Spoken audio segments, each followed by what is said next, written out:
নমস্কার। Digital study পয়েন্টে তোমাদের স্বাগত জানাই। আজকের ভিডিওটা থাকবে যারা অফলাইনে যারা জমা দিয়েছিলেন ভূমিহীন বা ক্ষেত মজুর ফর্ম, তাদের স্ট্যাটাসটা কীভাবে তোমরা দেখবে এবং কারা টাকা পাবে সমস্ত বিস্তারিত আজকে দেখাবো এই ভিডিওতে। তো বেশ, চলো বেশি দেরি না করে শুরু করা যাক। আমি এই ভিডিওর ডিসক্রিপশন বক্সে একটা লিঙ্ক দিয়ে দিচ্ছি, যেটা হলো আমার টেলিগ্রাম এবং হোয়াটসঅ্যাপ গ্রুপের লিঙ্ক। তো তোমরা সকলে জয়েন্ট হয়ে যাবে। আমার সঙ্গে সরাসরি কথা বলতে চাইলে আমি ভিডিও ডিসক্রিপশন বক্সে নাম্বারও দিয়ে দিয়েছি, সেখানে ফোন করে অথবা হোয়াটসঅ্যাপ করে তোমরা আমাদের সঙ্গে কথা বলতে পারো। চলো শুরু করা যায়।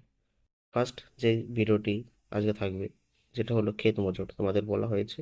তো চলো ক্ষেত মজুর বলে আমরা এখানে সার্চ করি। ক্ষেত মজুর না দিয়ে ভূমিহীন সার্চ করবে, BHUMIHIN, ভূমিহীন। এই ভূমিহীন বলে সার্চ করার পরে আমরা এই একটু নিচে আসবো, দেখো লেখা আছে ভূমিহীন ক্ষেত মজুর। আমরা এই লিঙ্কটা ক্লিক করবো। চলো ক্লিক করার হোক। দেখো ক্লিক করা হয়ে গেছে। ক্লিক করার পর একটু নিচে আসো, দেখো ফার্মার সার্চ বলে একটা অপশান আছে। তো ফার্মার সার্চের ওপরে এখানে দেখো তিনটে অপশান আছে, আর অ্যাকনলেজমেন্ট নাম্বার, নয়তো আধার নম্বর, নয়তো মোবাইল নম্বর। যে কোনো একটা কিছু দিয়ে আমরা এখানে সার্চ করবো। তাহলে আমাদের একটা কাস্টমারের আছে, তো সেই কাস্টমারের আমরা মোবাইল নম্বর দিয়ে দেখে নিচ্ছি।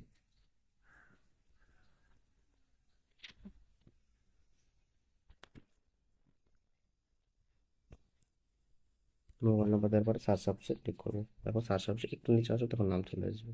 তার নাম কি, মোবাইল নম্বর, কোন ডিস্ট্রিক্ট থেকে, ব্লক কোথায়, এবং দেখো পাশে দেওয়া আছে স্ট্যাটাস পেমেন্ট ফাইল জেনারেট, মানে টাকা পাওয়ার জন্য তার ফাইলটা জেনারেট হয়ে গেছে। অনেক লোকের লেখা থাকবে ফুল রেজিস্ট্রেশন বা লেখা থাকবে ইনকমপ্লিট। তো এই যে স্ট্যাটাসটা দেখালাম, এটা হলো পেমেন্ট ফাইল জেনারেট, মানে সে টাকা পাবে। তোমাদের ব্লগে কি কি ফাইলটা তোমরা এভাবে চেক করবে, চেক করে তোমরা কমেন্টে জানাবে যে তোমাদের স্ট্যাটাসটা কী আছে। তো চলো ভিডিও এইটুকু। যদি এই ভিডিওটি ভালো লাগে অবশ্যই একটা লাইক দেবে এবং কমেন্ট করতে ভুলবেন না। ধন্যবাদ।